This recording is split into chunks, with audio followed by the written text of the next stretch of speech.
बिस्मिल्लाहिर्रहमानिर्रहीम। नाजरीन, प्रोग्राम मुकदमा प्रॉपर्टी का में मैं हूं आपका मेज़बान वजाहत ख़ान। नाजरीन, ये जो हमारा मुकदमा है, बुनियादी तौर पर ये मुकदमा है हर उस पाकिस्तानी का जो पाकिस्तान के अंदर अपना एक आशियाना देखना चाहता है, अपना घर देखना चाहता है। और ये कोई लग्जरी मुतालिबा नहीं है, ये हर पाकिस्तानी की बुनियादी ज़रूरत है और उसकी ये ख्वाहिश है। जैसे ही पहली तनख्वाह उसको मिलती है तो उसके दिल के अंदर ये ख्वाब, ये उमंग जन्म लेने लगती है कि उसका एक अपना घर हो, क्योंकि अपना घर एक ज़मानत होती है तहफ़्फ़ुज़ की, एक एहसास होता है बावकार ज़िंदगी गुजारने का।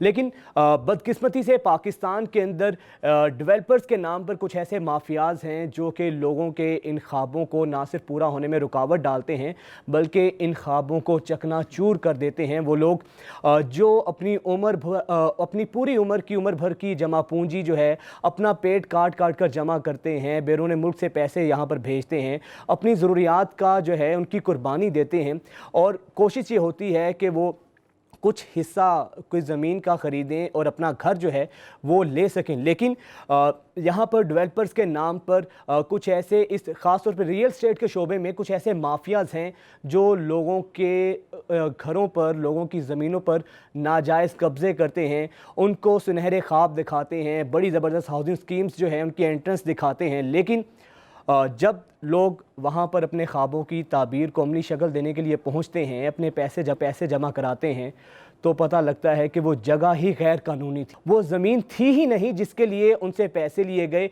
और फिर सारी उम्र उन गरीबों के अदालतों के, नैब के, कचहरियों के चक्कर काटते गुजरते हैं। आप ख़ुद अंदाज़ा कर सकते हैं कि क्या उन पर बीतती होगी कि वो बुज़ुर्ग शख्स जो अपनी सारी उम्र की जमा पूंजी लगाता है, लेकिन उसके बावजूद जब उसको पता लगता है कि जो 30-35 लाख उसने हर महीने किस्तों की सूरत में अपनी ख्वाहिशात को कुर्बान करके दिया था, वो जो है पैसा एक कोई अमीर, कोई माफिया जो था वो लेकर निकल गया, मुल्क से बाहर चला गया, या फिर उसको नैब ने गिरफ़्तार कर लिया, उसकी रिकवरी नहीं हो सकी। तो आज जहाँ पर हम रियल एस्टेट के शोबाजात के मसाइल उजागर करते हैं, वहीं पर पब्लिक न्यूज़ की एक ये काविश है कि इन रियल एस्टेट और डेवलपर्स के नाम पर जो माफियाज़ हैं, जो ये धोखाधड़ी करते हैं, जो फ्रॉड करते हैं, उनको भी बेनकाब किया जाए। और ऐसा ही एक स्कैम आज हम आपके सामने लाए हैं जनाब। ये पाकिस्तान में लाहौर के अंदर ग्रैंड एवेन्यू एक हाउसिंग सोसाइटी है, अभी आप फुटेज भी देख सकते हैं, जिसके लिए लोगों ने पैसे जमा करवाए। फिरोजपुर रोड पर ये मौजूद है और लोगों का ये ख्वाहिश थी और लोगों को बड़े उसके ख्वाब सुहाने दिखाए गए कि यहाँ पर आप इन्वेस्ट करें, आपका पैसा जो है यहाँ पर ज़ाया नहीं जाएगा बल्कि ये जगह की कीमत बढ़ेगी, आप प्रॉफिट के अंदर यहाँ पर जो है जगह को बेच सकेंगे, या अगर आप वहाँ पर घर बनाना चाहते हैं तो आप वहाँ पर घर बना सकेंगे। लेकिन ये फुटेज में आप देख सकते हैं कि किस तरह मुतासरीन 3 साल तक जिन्होंने 30-35 लाख अपने जमा करवाए, उसके बाद पता लगा कि जनाब वो जगह ही गैर कानूनी थी और वो जगह जो है वो इस वक्त मौजूद नहीं है। तो फिर ये लोग बेचारे निकले सड़कों पर, एहतजाज किया, इनका एहतजाज रंग लाया और फिर जो इसका मालिक है ग्रैंड एवेन्यू का रियाज चौहान, उसको हिरासत में ले लिया गया। लेकिन यहाँ पर नैब का भी बहुत बड़ा एक इम्तिहान है कि अब नैब की ये जिम्मेदारी है कि उन लोगों को, जो इसका मालिक है ग्रैंड एवेन्यू के जो डेवलपर्स हैं, उनसे पैसा निकलवा कर इन गरीबों को दे। ये जो बेचारे डेली वेजर्स हैं, अपना पेट काट कर जो है अपने, जिन्होंने जमा पूंजी यहाँ पर अपनी लगाई थी, उनको इंसाफ जो है दिया जाए। और पब्लिक न्यूज़ आज इन मुतासरीन की आवाज़ बना है और पब्लिक न्यूज़ ये मुकदमा आज आवाम के सामने रखेगा, ख़ुद नैब के सामने रखेगा कि खुदारा ये लोग जिनकी जमा पूंजी कम अज़ कम जो है किसी हद तक दाव पर लग चुकी है, कि आज जो है इनका पैसा लौटाया जाए। नैब से भी हमारी दरख्वास्त है। और आज हम बात करेंगे ग्रैंड एवेन्यू के एक इफेक्टिव हमारे साथ स्टूडियो में भी मौजूद हैं, उनसे हम बात करते हैं कि बेसिकली ये स्कैम है क्या, हुआ क्या है इनके साथ और अब तक नैब ने इस पर क्या पेशरफ्त की है। हमारे साथ अब्दुल तवाब साहब मौजूद हैं। इन्होंने भी जो है अपना पैसा इस सोसाइटी पर लगाया था और अब उनके साथ क्या बना, नैब इस हवाले से क्या कहता है, उनकी रकम मिलने की कितनी तवक्को है उनको, और ये जितने भी मुतासरीन हैं, 2000 के करीब मुतासरीन हैं, उनकी ये नुमाइंदगी कर रहे हैं। अब्दुल तवाब साहब, आपको खुशामदीद कहेंगे, हमारा प्लेटफॉर्म आपके लिए हाजिर है। आप बताइएगा अब तक क्या पेशरफ्त हुई है, जो आप लोगों ने पैसा जमा करवाया था, कितना पैसा अब तक आपको मिलने की तवक्को है, और नैब में ये केस चल रहा है तो उसके हवाले से आप कितने पुरुमीद हैं कि ये जमा पूंजी जो आपने लगाई थी आपको मिल सकेगी? बिस्मिल्लाहिर्रहमानिर्रहीम। मुजाहिद साहब, सबसे पहले तो आपका बहुत बहुत शुक्रिया कि आपने हम जैसे मुतासरीन को अपने प्लेटफॉर्म पर मौका दिया कि हम अपनी आवाज़ जो है अपने हुक्मरानों तक और अपने मुतल्लिका इदारों तक पहुँचा सकें तमाम मुतासरीन की, ताकि हमारी हक़ हलाल की जो कमाई है, जो पैसे हैं हमने अपना पेट काट काट के जो इनको जमा कराए थे, हमें वापस मिल सकें। दूसरा जी, इसमें स्कैम हमारे साथ ये हुआ कि हमने तो अपने जो एक तनख्वाहदार बंदा, मुलाज़म पेश बंदा होता है, वो अपनी तनख्वाह में से अपने बच्चों का पेट काट काट के अपनी ख्वाहिशात को मार मार के एक किस्तों पे एक प्लॉट या घर बनाने की कोशिश करता है। उसका ख्वाब ये होता है कि उसके सर पे छत हो, उसके बीवी बच्चों के सर पे छत हो। बस हमसे ये जुर्म हुआ कि हमने एक ख्वाब अपने दिमाग में सजाया और अपनी तनख्वाह में से एक मंथली बेसिस पे, इंस्टॉलमेंट बेसिस पे हमने अपना एक प्लॉट बुक करवाया ग्रैंड एवेन्यू में। हमें ख्वाब दिखाया गया जी कि बहुत अच्छी सोसाइटी है, बड़ी अच्छी जगह पे लोकेशन पे है और आपका यहाँ पे बड़ी सिक्योर है इन्वेस्टमेंट आपकी, और आप 4 साल का प्लान है। अगर 5 मरले का जो प्लॉट था उसकी कीमत 25 लाख रुपए थी और जो 10 मरले का था प्लॉट की 40 लाख थी। 4 साल का प्लान है, उसके बाद आपको अपना प्लॉट मिल जाएगा, अपना घर बना सकते हैं। हम किस्तें देते गए, बाद में जब भी चक्कर लगाया वहाँ पे अपनी नौकरी से छुट्टी करके, पता ही चलता है जी कि अभी तक तो कोई डेवलपमेंट नहीं हुई। उनके ग्रैंड ऑफिस में जाते हैं तो वो ये लोग कहते हैं जी बस डेवलपमेंट होने वाली है, आपको अपना प्लॉट जो है मिल जाएगा, आप बेफ़िक्र रहें। हमने उसके बाद जब कुछ अर्से बाद फिर चक्कर लगाते हैं तो पता चलता है जी एक नया नक्शा जारी हो जाता है। जी अब हमने यहाँ पे नहीं, इससे अच्छी जगह पे जो साथ ही आपके इस सी ब्लॉक है उसमें हमने आपको अच्छी लोकेशन पे प्लॉट आपको दे रहे हैं, ये नक्शा फाइनल कर लिया है, LDA इसको अप्रूव कर रहा है। तो हमें एक जो है स्वाने ख्वाब दिखाई गए। मैंने जी अपना, अगर मैं अपनी बात करूँ, 2017 के अंदर मैंने ये फ़ेब में अपना प्लॉट बुक करवाया था वहाँ पे 5 मरले का, लेकिन 2019 तक मुझे स्वाने ख्वाब दिखाई गए और ऑन ग्राउंड कोई वहाँ पर ज़मीन नहीं थी। हमेशा कहा गया जी ज़मीन है, LDA जो है वो NOC देने वाला है। जब कुछ महीना पहले वहाँ पे जाते हैं तो पता चलता है कि हमारे अलावा और भी बहुत से मुतासरीन हैं जो वहाँ पे आए हुए हैं और उनका भी यही इशू है कि उनको अभी तक उनकी ज़मीन नहीं दी गई। अच्छा, तो आप सब माजरत यहाँ पे मैं आपको इंटरप्ट कर रहा हूँ, ये बताइएगा मुतासरीन की तादाद कितनी है अब तक? ये मुतासरीन जो हैं जी लगभग कोई 1500 से 2000 के करीब मुतासरीन हैं। अच्छा। और जो फ़ाइल्स इन्होंने बेची हैं ये 3000 प्लस के करीब फ़ाइल्स थी जो उन्होंने सी ब्लॉक से रिलेटेड जो उन्होंने बेची हैं। हालांकि 3000 मुझे समझ नहीं आ रही है, फ़ाइल्स उन्होंने बेच दी हैं, ज़मीन 1 इंच इनके पास नहीं है, तो 3000 और पैसा ले लिया इन लोगों, और पैसा इन्होंने हमसे ले लिया हो गया हुआ है। हम वहाँ पे जाते हैं तो कुछ लोग तो वहाँ पे ऐसे थे मासूम लोग जो अपने डेवलपमेंट चार्जेस वहाँ पे करने हैं, पोजेसन, उनको ये कहते थे कि जी आप पोजेसन दें, चार्जेस दें हमें, हम आपको पोजेसन देते हैं, और 2-2, 3-3 लाख रुपए उनसे वहाँ पे रिसीव कर रहे हैं और उनके पास ऑन ग्राउंड है ही क्वेश्चन देने को। तो हमने 6 जून को जब आखिरी वहाँ पे गए तो वहाँ पे एक जमे गफ़ीर था लोगों का, जो हर बंदा ये कह रहा था कि हमारा तो पास, हम तो लुट गए हैं, हमारे से कुछ भी नहीं हुआ। तब हमें पता चला कि जी हमारे साथ तो कुछ फ्रॉड हो चुका हुआ, इतना कोई हमने सारी जमा पूंजी थी अपनी वो लुटा चुके हुए हैं। और मैं पर्सनली उन 250 बंदों को जानता हूं जो लोग कुछ बाहर हैं, जो बेवाएँ हैं, जो अपने पैसे यहाँ पे बचा के दे रहे थे, उनके साथ फ्रॉड हो चुका हुआ है। मैं ख़ुद अपनी बात करूं, मैं यहाँ पे 10 लाख रुपए दे चुका हुआ हूँ और 10 लाख का जो है मुझे रिटर्न कुछ भी नहीं है। ठीक है। अच्छा तवाब साहब, आप हमारे साथ ही रहिएगा। बैरिस्टर वकास खान अब्रेज़ साहब भी हमारे साथ मौजूद हैं, काफ़ी माहिर कानून हैं, उसके अलावा काफ़ी एक्सपर्टीज़ हैं उनकी इन केसेस के हवाले से। वकास साहब, आपको खुशामदीद कहेंगे अपने प्रोग्राम में। अच्छा वकास साहब, ये बताइएगा कि ये केस आपने भी सुना, मुतासरीन हैं ये और हम इनकी आवाज़ बने हैं, और आप पाकिस्तान में ये कोई नई बात नहीं है, हमेशा से ऐसा होता आया है, सुहाने ख्वाब दिखाकर, पुरकशिश स्कीम्स को दिखाकर उसके बाद जिस तरह धोखा किया जाता है और लोगों का हक मारा जाता है। नैब में अब ये केस जा चुका है, इसका जो ओनर है रियाज चौहान वो गिरफ्तार हो चुका है। आपका अब तक का एक्सपीरियंस क्या कहता है कि नैब कितनी रिकवरीज कर चुका है अब तक माजी में?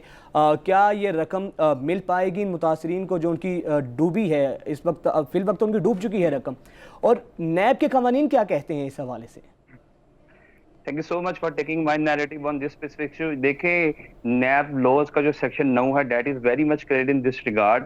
इनका केस चूंकि नैब में चला गया है और नैब की जहां तक गुज़िश्ता रिकवरी की बात है या उनकी परफॉर्मेंस की बात है हाउसिंग सोसाइटीज के केसेस के अंदर या दीगर इस तरह के मिलते जुलते केसेस के अंदर, मैं आपको बताना चाहूंगा कि 2020 के जनवरी में जो रिपोर्ट सबमिट की गई नैब की तरफ से जो प्रेसिडेंट ऑफ पाकिस्तान को, उसमें 750 के करीब जो रेफरेंसेस थे जो नैब ने जो जिनका रिजल्ट वहां पे पेश किया, उन रेफरेंसेस के अंदर 150 अरब रुपए के करीब वो इस कौम के गरीबों की या इस कौम के मेहनत कशों की वो रकम थी जो उनकी खून पसीने की कमाई थी, जो उन्होंने डिफरेंट हाउसिंग सोसाइटी के अंदर इन्वेस्ट किए थे या डिफरेंट प्रोजेक्ट्स के अंदर इन्वेस्ट की थी या लॉटरी के अंदर या जैकपॉट्स के अंदर, वो तमाम की तमाम जो लूटी हुई दौलत थी नैब ने कौमी खजाने में जमा करवाई। जब नैब ये दौलत कौमी खजाने में जमा करवाता है तो जो इसके एंटाइटल्ड लोग होते हैं जिन्होंने वो रकम सर्व की होती है या वो रकम खर्च की होती है, जो उसमें फरीक होते हैं, उनको प्रोपोर्शनेटली उनके शेयर के मुताबिक उनका हिस्सा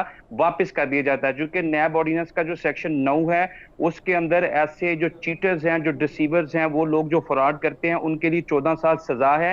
eight the same time NAB ordinance का सेक्शन 10 जो है that is also very much luminous in this regard के वो तमाम रकम जो कि चीटिंग के थ्रू या किसी शख्स को डिसीव करके कोई शख्स जो फ्रॉडिया हासिल करता है, नैब की ये लायबिलिटी है कि जब वो रकम कौमी खजाने में जमा करवाएंगे तो उसके जितने हकदार होंगे जिनका वो प्रोपोर्शनेट शेयर बनता है, नैब उनको वापस करता है। And so far as my experience is concern, जो मैं नैब की प्रैक्टिस करता हूं या जो चीजें मैंने डीप डाउन जाके स्टडी की और अपने एक्सपीरियंस से देखी भी, उसमें नैब में अगर एक केस चला जाए तो काफी हद तक ये प्रोबेबिलिटी और पॉसिबिलिटी नजर आती है कि जितनी भी अमाउंट होती है वो हकदारान को वापस मिल जाती है। चूंकि इससे पहले जो हमारे तजीरात पाकिस्तान के अंदर बड़े मशहूर मरूफ जो सेक्शन इम्पोज किए जाते हैं, 420 है, 468 है, 471 है, जो कि चीटिंग के हवाले से, फॉर्जरी के हवाले से इस्तेमाल किए जाते थे, वो इनफेक्टिव हो गए थे with the passage of time. बड़ी बदकिस्मती से वो लोग जो चीटिंग करते थे, फॉर्जरी करते थे, लोगों की करोड़ों अरबों रुपए की दौलत को मिसअप्रोप्रिएट करते थे, वो बड़ी आसानी से, चूंकि उसकी सजा मैक्सिमम 7 साल थी, वो प्रोहिबिटरी क्लॉज में फॉल नहीं करते थे और उनको जमानतें मिल जाती थी। और वो लोग जिनके पैसे मिसअप्रोप्रिएट हो जाते थे। अच्छा वकास साहब, मैं यही सवाल आपसे करने वाला हूं। अब एक ऐसा शख्स जिसका फ्रॉड साबित हो चुका है, जमीन उसके पास इतनी नहीं थी जितनी जमीन उसने लोगों को पैसा लेकर उनसे पैसा लिया, लेकिन जमीन मौजूद नहीं थी, वह एग्जिस्ट नहीं करती थी। सीधा सीधा धोखाधड़ी में तमाम तर मामलात आते हैं, करप्शन का एक ये तरीकाकार है। तो नैब कवानीन क्या कहते हैं ऐसे शख्स के बारे में जो नैब की कस्टडी में है, वो कितनी देर तक ज़ेरे हिरासत रह सकता है? और ये बताइएगा कि एक शख्स, फ़र्ज़ करें मैंने 3 साल पहले कोई जगह ली, वो 30 लाख की थी, अब मुझे अगर मेरा 30 लाख ही 3 साल के बाद वापस मिलता है, लेकिन उस वक्त डॉलर का क्या रेट था, अब डॉलर का रेट क्या है, वो तो डी वैल्यू जगह हो गई। तो इस तमाम तर मामले में नैब कवानीन क्या कहते हैं? देखिए, नैब का सेक्शन 9 है जिसका हवाला मैंने आपको दिया। पहले इसकी जो पनिशमेंट उसके अंदर दी गई है वो आपको बता दूं 14 साल है, और जो लूटी हुई दौलत है सेक्शन 10 के तहत वापस की जाएगी। जहां तक कितनी देर तक जेर हिरासत रखा जा सकता है, जो आपने सेकंड क्वेश्चन किया, उस क्वेश्चन का जवाब ये है कि 90 दिन तक नैब किसी भी मुलजिम को इन्वेस्टिगेशन के लिए, इंटेरोगेशन के लिए, प्रोसिक्यूशन के लिए जेर हिरासत रख सकता है और उससे वो पैसा जो उसने लोगों से लूटा है, मिसअप्रोप्रिएट किया है, उससे ले सकता है, उसके बारे में इंफॉर्मेशन हासिल कर सकता है। और जो इसके बाद का जो प्रोसीजर है, जिसकी तरफ असल बात करने का जो पर्पस है आपका और मेरा और हम सब का, ये जितने भी सुनने वाले हैं गरीब लोग हैं, वो ये है कि नैब ऑर्डिनेंस के सेक्शन 16 के अंदर ये लिखा गया है कि NAB day to day trial conduct करेगा।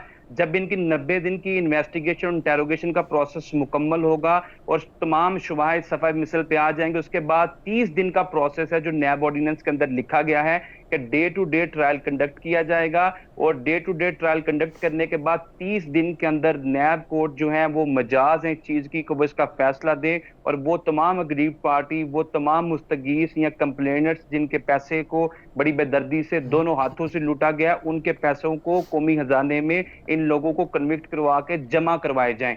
और इसके साथ साथ जो गुज़िश्ता भी नैब की हाउसिंग सोसाइटी के हवाले से परफॉर्मेंस रही है वो बड़ी जबरदस्त रही है। जहां तक पॉलिटिकल केसेस की बात है, वहां पे तो हमें इंडिया मिलता है, पॉलिटिकल विक्टिमाइजेशन की बातें भी की जाती है सियासी स्कोरिंग के लिए, लेकिन जहां तक हाउसिंग सोसाइटीज के केस हैं, जहां तक ये ब्लैकमेलर्स, ये माफिया के, ये डबल शाह के और इस तरह के जैकपॉट्स और लोगों को अलादीन के चिराग दिखाना या मून शाइन्स दिखाना या उनको अपने एक सब्ज बाग दिखा के अपने जाल में फंसाना, इस तरह के केसेस की बहुत बड़ी तादाद में नैब का जो कन्विक्शन रेट है वो 80% से ज्यादा है। लिहाजा अच्छा। इनका जो केस है वो बड़ा ट्रांसपेरेंट केस है। जो अक्यूज है ही इज बिहाइंड दी बार, और नैब के पास वो तमाम राइट्स मौजूद हैं, वो पास मौजूद है, इन्वेस्टिगेशन की टीम मौजूद है कि जब आप एक मुलजिम को जेर हिरासत रखते हैं, उसकी इन्वेस्टिगेशन इंटेरोगेशन करते हैं और 90 दिन के बाद जब ये मुलजिम का चालान बना के नैब कोर्ट में सबमिट किया जाएगा, फ्रेम चार्ज किया जाएगा, उसके बाद 30 दिन का टाइम है नैब कोर्ट्स के पास। नैब कोर्ट्स उन 30 दिन के अंदर day to day trial conduct करके इस केस का फैसला दे सकते हैं, और ये मुस्तगीस हैं, जो अग्रीड पार्टीज हैं, इनके जितने भी पैसे हैं उनको वापस मिल सकते हैं। हाँ, एक दूसरी बात जो आपने पूछी कि ये क्या उस वक्त जो डॉलर का रेट था या जिस कीमत पे इन्होंने प्रॉपर्टी खरीदी थी, क्या उससे बढ़ के भी इनको दिया जा सकता है, तो इस हवाले से भी प्रोविजन मौजूद है और पॉसिबिलिटी मौजूद है। This is a discretion of NAB courts के वो ये अगर समझें कि इस शख्स का इससे ज्यादा हिस्सा बनता था, तो वो उस शख्स को जिसने इनकी प्रॉपर्टी को मिसअप्रोप्रिएट किया था, इनके पैसे अपने बेनिफिट के लिए इस्तेमाल किए थे, उससे कंपनसेशन के तौर पे या कंपनसेटरी रेमेडी के तौर पे या एग्जाम्पलरी जो हमारी कंपनसेशन मिलती है कॉस्ट के हवाले से, उसके तौर पे इनको एक्स्ट्रा अमाउंट भी दे सकते हैं। ठीक है, यानी कि उसके हवाले से एक्स्ट्रा अमाउंट भी दे सकते हैं। हमारा नाज़रीन ये प्रोग्राम जारी है। वकास साहब और जो नैब मुतासरीन हैं, ख़ासतौर पे नैब मुतासरीन तो नहीं मैं कहूँगा, जो हाउसिंग सोसाइटी ख़ासतौर पे ग्रैंड एवेन्यू के मुतासरीन हैं वो भी हमारे साथ मौजूद हैं।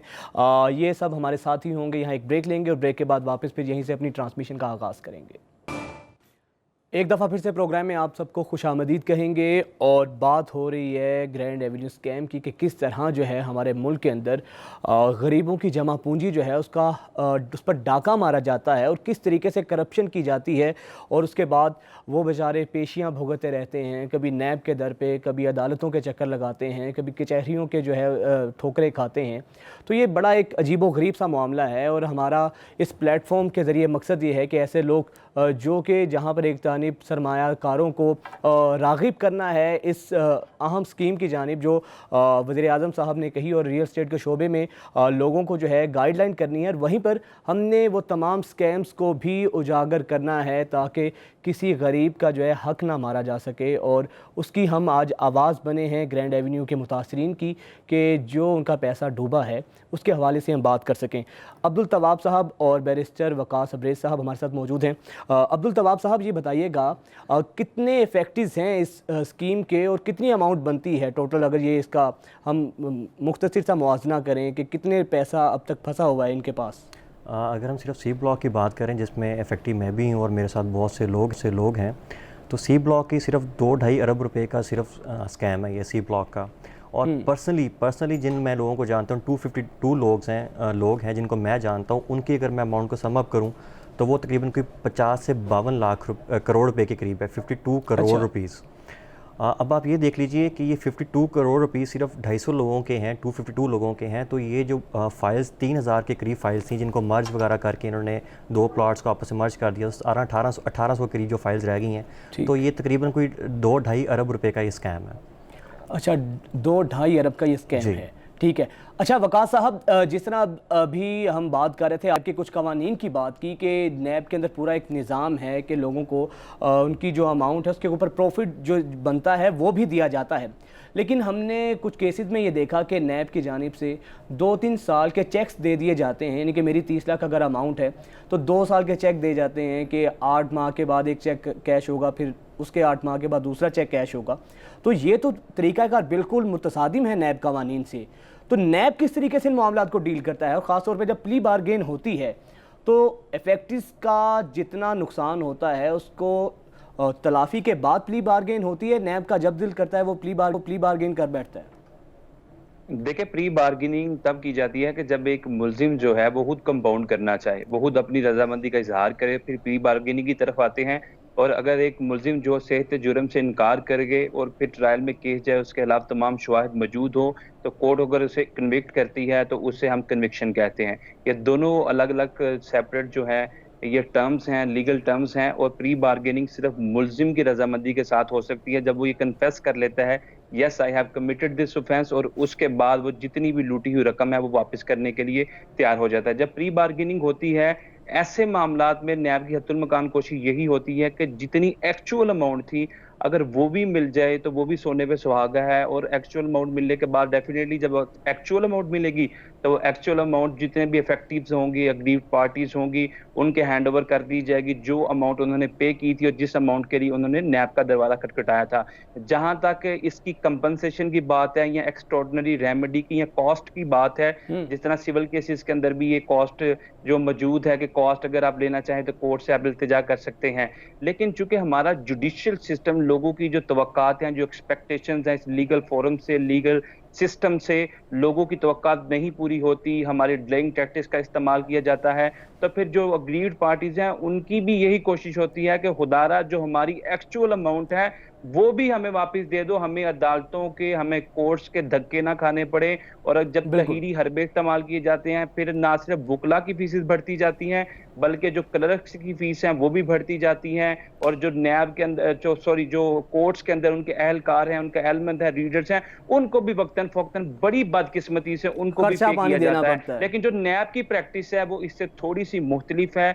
नैब की जो जुडिशियल सिस्टम जो नैब का है, जब नैब इंटेरोगेशन या इन्वेस्टिगेशन करती है या जुडिशली इसको एडजुकेट करती है तो नैब के अंदर जो है वो कन्विक्शन रेट भी ज्यादा है, नैब के अंदर रिकवरी भी ज्यादा है और नैब के अंदर पॉसिबिलिटी और प्रोबेबिलिटी भी मिलती है कि जिन लोगों की दौलत को या जिन लोगों की माल मता को मिस अप्रोप्रिएट किया गया था उनको उनके असल हकदारान। इस प्रोसेस में हम बहस कर सकते हैं बिल्कुल कि ये जो चेक्स का सिलसिला है, जो चेक्स दे दिए जाते हैं, इनमें भी इनको जो साइलीन हैं, जो मुस्तगीस हैं, जो कंप्लेंट्स हैं, इनको तो वक्ती तौर पे जिल्लत सवाई और पसपाई का सामना करना पड़ता है। लेकिन अगर हम इसे अपने ऑर्डिनरी जुडिशियल सिस्टम के साथ कंपैरेटिवली देखें तो हमारा जो जुडिशियल सिस्टम है, सिविल कोर्ट्स का जो प्रोसेस है वो वहां पे ये चले जाए, इनको तो 20 साल तक वहां पे इंसाफ ना मिले, इनके बच्चों को, इनके जो आने वाली दूसरी या तीसरी नस्ल है वो भी कोर्ट्स के सामने खड़े हों तो 2.5 अरब रुपए का वो इंसाफ यहां से नहीं मिलता। लेकिन नैब कोर्ट्स का चूंकि ट्रायल का सिलसिला, ट्रायल का प्रोसेस और इसकी जो टाइम लिमिटेशन है, टाइम फ्रेमिंग है, as compare to civil courts या जो अदर फॉरम इस हवाले से अवेलेबल है वो शॉर्ट है। लिहाजा नैब की तरफ अगर इनका मुकदमा एजुडिकेट किया जा रहा है, this is well and good for them. और जितने दूसरे इफेक्टिव हैं यहाँ पे पॉसिबिलिटी है कि इनको इंसाफ भी मिलेगा, इनके जितनी रकम है मिलेगी। और अगर प्री बार्गेनिंग से हट के कन्विक्शन की तरफ जाते हैं, सेक्शन 9 के तहत सजा देते हैं, तो सेक्शन 9 के अंदर ये चीज मौजूद है कि 14 साल सजा और इसके साथ जितनी भी प्रॉपर्टी या अमाउंट मिस अप्रोप्रिएट। ठीक है, अच्छा वकास साहब मैं यही सवाल की तरफ आपकी जानिब आना चाह रहा था। अगर मुल्जिम जो है वो कहता है कि मेरे पास तो अमाउंट नहीं है, मुझे जेल में रखना है, आप रख लें, तो जो उसके एसेट्स हैं, जो उसकी प्रॉपर्टीज हैं, नैब मुजाज है वो उनको सेल आउट करने की, उनको बेचकर उनकी रिकवरी की जा सके, ये इख्तियार है नैब के पास? सेक्शन 12 मौजूद है नैब ऑर्डिनेंस का, डेट इज क्रिस्टल क्लियर, जो ये कहता है कि चेयरमैन नैब की या इसके नीचे जितनी भी डेडिकेटिंग अथॉरिटीज हैं, जिस तरह डीजी नैब लाहौर है, डीजी नैब रावलपिंडी है, इनकी अथॉरिटी है सेक्शन 12 के तहत। वो ऐसा कोई भी मुल्जिम जिसके खिलाफ केस या काज नैब कोर्ट्स में आता है या नैब उसकी इन्वेस्टिगेशन करती है, तो जो सेक्शन 12 है नैब ऑर्डिनेंस का उसके तहत उसके तमाम मनकूला और गैर मनकूला मूवेबल। ठीक है, नैब के पास ये है। ठीक है वकास साहब, आप हमारे साथ ही रहिएगा, मुझे यहाँ पर फौरन एक ब्रेक लेनी है, ब्रेक के बाद वापस आएंगे तो यहीं से कंटिन्यू करेंगे। Stay with us. एक दफ़ा फिर से आप सबको प्रोग्राम में खुशामदीद कहेंगे। अब्दुल तवाब साहब हमारे साथ मौजूद हैं। अच्छा अब्दुल तवाब साहब बताइएगा सर, अब बेसिकली एज ए इफेक्टिव हमारा प्लेटफॉर्म जो है आपके लिए हाजिर है, वक्त की किल्लत का हमें सामना है, मुख्तसर बताइएगा मुतालिबात क्या हैं और आपकी नैब से एक्सपेक्टेशंस क्या हैं और अब क्या चाहते हैं, आपकी अमाउंट किस तरह आपको मिले और कितनी जल्दी आप चाहेंगे ये अमाउंट आपको मिले? मुझे आप सब बहुत शुक्रिया। बैरिस्टर साहब ने जैसे बातें की हमसे की कि जी नैब में तो बहुत कुछ है कि बहुत जल्दी हमें मिल सकते हैं लेकिन अगर नैब काफ़ी होप दिलाई है, काफ़ी होप दिलाई है जी, लेकिन नैब के पास ये केस पिछले 1 साल से है। करे ऐसा हो इंशाल्लाह जी, लेकिन नैब के पास ये केस पिछले 1 साल से है। क्या नैब ये वेट कर रहा था कि हम तमाम मुतासिरीन वहाँ पे इकट्ठे हों और अपना खून पसीना एक करें, उनको थोड़ा जगाएं और इस चीज़ का ख्याल दिखाएं कि हम लोगों को मरने से बचाएं? उसके बाद वो उन्होंने गिरफ़्तार किया, चले उनकी मेहरबानी, उन्होंने 19 अगस्त को रियाज चौहान को गिरफ़्तार किया, लेकिन उसके बाद नैब हमें रिकवरी अगर कहे, पिछले एग्जांपल्स हमारे पास ये हैं कि जी नैब 2 साल के चेक पकड़ा देता है, पार्शली पेमेंट्स के पकड़ा देता है, उसमें तो पैसा और टूट जाता है, और जब पैसा टूट गया तो पहले ही डिवैल्यू हो चुका है रुपया, और 2 साल बाद क्या हालत होगी। हमारी डिमांड्स ये हैं, अगर मैं यहाँ बैठा हूँ, मैं फ़र्द वाहिद नहीं हूँ, मैं उन तमाम मुतासरीन के लिए यहाँ बैठा हूँ, उन तमाम मुतासरीन का रिप्रेजेंटेटिव हूँ जिन्होंने अपने खून पसीने की कमाई यहाँ पर डुबोई हुई है। हमारे मुतालबात ये हैं कि हमारी जो रकम है हमें प्रॉफिट के साथ, जो इनकी एग्रीमेंट में लिखा हुआ है कि स्टेट बैंक का प्रॉफिट जो रेशियो, उसके मुताबिक हमें हमारी रकम वापस की जाएगी अगर वो कॉन्ट्रैक्ट हमसे तोड़ते हैं। और ऑब्वियसली उन्होंने हमें स्कैम किया और वो तोड़ा है। हमें पोस्ट डेटेड चेक ना दिए जाएं, और जल्द से जल्द इसको 2 महीने में या 3 मैक्सिमम 3-4 ठीक है, महीने आपकी ये 2 बुनियादी डिमांड्स हैं। एक तो नैब आपकी रकम जो है प्रॉफिट के साथ दे और एज सुन एज दे, ताकि लोगों की जो अमाउंट है वो उनको मिल सके, कहीं और इसको इन्वेस्ट कर सकें। जी एग्जैक्टली। ठीक है, वकास साहब, वक्त कम है, लास्ट कमेंट कीजिएगा, आपको कितनी तवक्को है? आपने तो काफ़ी उम्मीद दिलाई है इस बारे में, वाकई ही में नैब जो है स्पीडी ट्रायल करके इनकी रकम इनको जल्दी दिलवा सकता है? सर, नैब स्पीडी के ट्रायल से ये मतलब नहीं है कि ओवरनाइट्स में नैब इनके केस को डिसाइड कर दे। नैब का जो मौजूदा सेटअप है वो 24 कोर्ट्स पे मबनी है। 24 कोर्ट्स में 1000 से ज्यादा रेफरेंसेस पेंडिंग, और हर रेफरेंस की जो अमाउंट है वो करोड़ों में है, कुछ रेफरेंसेस की अमाउंट अरबों में है। हम जब इनको रेमेडीज का बताते हैं, अगर ये क्रिमिनल रेमेडी की तरफ जाएंगे 420, 467 और 471 में, या सिविल कोर्ट में रिकवरी शूट फाइल करेंगे, तो एज कंपेरेटिव नैब इनको बहुत ज्यादा वक्त लगेगा। 10 से 15, 20 साल तक का टाइम लग सकता है। और मुलजिमान वहां पे खुद को बड़े कन्वीनियंट समझते हैं, उनको पता है कि जुडिशियल सिस्टम में इतने लूप होल, ठीक है, ठीक है, बहुत शुक्रिया। वक्त की किल्लत का सामना है, आप तमाम लोगों का शुक्रिया। इंशाल्लाह अगले हफ्ते फिर आपकी खिदमत में हाजिर होंगे। अल्लाह निगहबान।